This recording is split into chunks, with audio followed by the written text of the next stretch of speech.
आणि सर्व तरुणांनी रोडवरती उतरलं पाहिजे. मी सांगतो सर्वांना की आपण कुठली आंदोलन करताना हे संविधानाचा आदर करून आंदोलन करायचं. संविधानाच्या आदरणाने आंदोलन जर केली तर नक्कीच सक्सेस झाल्याशिवाय राहत नाही. मला माहिती की हा आपला देश 60-70% तरुणांचा देश आहे आणि हा साथ सरकारला नकोय. कारण तरुणामध्ये एवढी ताकद आहे, जसं तुम्हाला खुर्ची बसवता येतं ना तसं तुम्हाला खुर्चीवरून खाली उतरायची ताकद सुद्धा या माझ्या तरुणांमध्ये ते आपल्या ऍक्सेस करावं लागेल. अरे छोटी मोठी वादळ येतात, छोटे मोठे दिवे दिसतात, परंतु हा वनवा हे वनवा हा वनवा जर पेटला तर कोणत्या बापाच्याने थांबणार नाही हे मी जाहीरपणे सांगू इच्छितो. आणि हा वनवा पेटल्याशिवाय राहणार नाही हे मी सांगू शकतो. सरकारला विनंती आहे, मला पुढे एक मला हे पण सांगायचंय, जे सत्तेमध्ये असतील, खासदार असतील, आमदार असतील, मंत्री असतील, आजी असतील, माझे असतील, सर्वांनी या तरुणांसाठी काम करायला पाहिजे. कारण हे तरुण हे उद्याचं भवितव्य आहे. आणि तरुणांना माझी विनंती बाळाओ, तुम्ही जर शांत बसले सगळे जमणार नाही. याचा अर्थ की तुम्ही संविधानाचं उल्लंघन करायचं असं मला म्हणायचं नाही. कायद्याच्या कटाच्या बसून आपल्यालाही पुणे नाशिक रेल्वे कुठल्या भावात झाली पाहिजे. आणि मी जाहीर सांगू इच्छितो की जर सर्व तरुण जरी करत राहिला तर ही जाहीर की पुणे नाशिक रेल्वे झाल्याशिवाय राहणार नाही. मी आपल्या सर्वांना शब्द देतो, सांगतो. जय हिंद, जय महाराष्ट्र.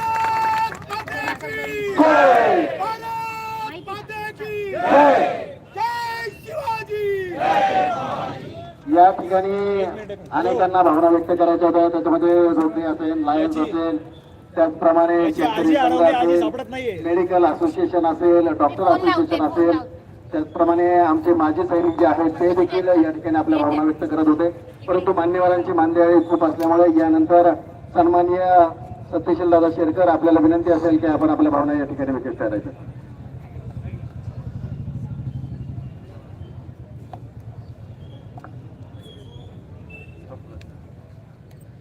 पुणे नाशिक रेल्वेच्या या आंदोलनाच्या निमित्तानं उपस्थित असलेले सर्व मान्यवर, विशेषतः तरुण मंडळी, शेतकरी वर्गाचं मी या निमित्तानं धन्यवाद देतो. आणि खरं तर जे आंदोलन त्यांनी पुकारलं ते आमदार सत्यजितदादा तांबे यांना विशेषतः धन्यवाद देतो का आज नाशिक पासून तर पुण्यापर्यंत सगळ्या ठिकाणी जे काय आंदोलन होतंय खरं तर त्यांच्या मार्गदर्शनाखाली या ठिकाणी आंदोलन होतंय. आणि मगाशीच खासदारांनी या ठिकाणी सांगितलं का उद्याच्या काळामध्ये आपल्या देशाचे पंतप्रधान आदरणीय नरेंद्र मोदी यांना भेट घेऊन आपला जो काय रेल्वे ही आपल्या पहिल्या मार्गाप्रमाणे या ठिकाणी झाली पाहिजे या संदर्भामध्ये त्यांनी आपल्याला एक आनंदाची मी म्हटलं बातमी या ठिकाणी दिली तरी म्हटलं तरी काय वावगं ठरणार नाही. मी खासदारांना या निमित्तानं या ठिकाणी धन्यवाद देतो. खरं तर या जुन्नर मधून जाणारा हा रेल्वे आपल्या आत्महत्येचा विषय आता या निमित्तानं या ठिकाणी झाला.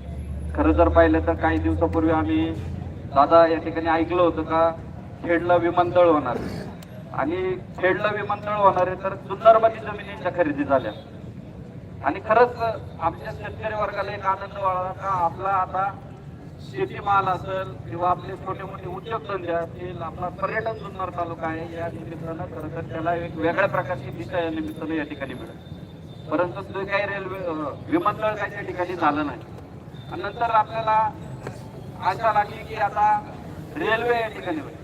मग त्यामध्ये आपल्या शिक्षणासाठी विद्यार्थ्यांना पुण्यासारख्या शहरा ठिकाणी जायची व्यवस्था होईल.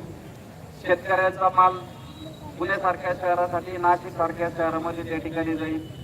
पर्यटनाच्या दृष्टीने जुन्नर तालुका त्या निमित्तानं त्या ठिकाणी एका उंचीवरती जाईल. परंतु हे सगळी स्वप्न आता कुठेतरी भंग होताना आपल्याला या निमित्तानं या ठिकाणी दिसतात. म्हणून खऱ्या अर्थानं आपण आता एक ग्रुप या निमित्ताने या जुन्नर तालुक्यात सगळे मंडळी आलेले आहेत. मला असं वाटतं का उद्याच्या काळामध्ये याच्यापेक्षा तीव्र आंदोलनाला आपल्याला सगळ्यांना या ठिकाणी सामोरं जावं लागणार आहे.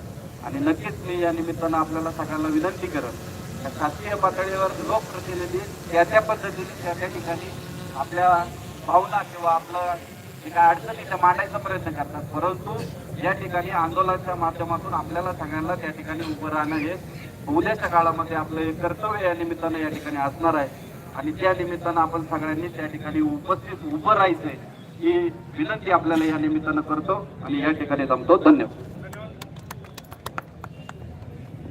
धन्यवाद. त्यानंतर या ठिकाणी पांडुरंगजी पवार, त्याचबरोबर गुलाब शेठ फारके आणि राजेशताई बोरकर यांच्या वतीने या ठिकाणी मनोगत व्यक्त करतील संजयजी काळे.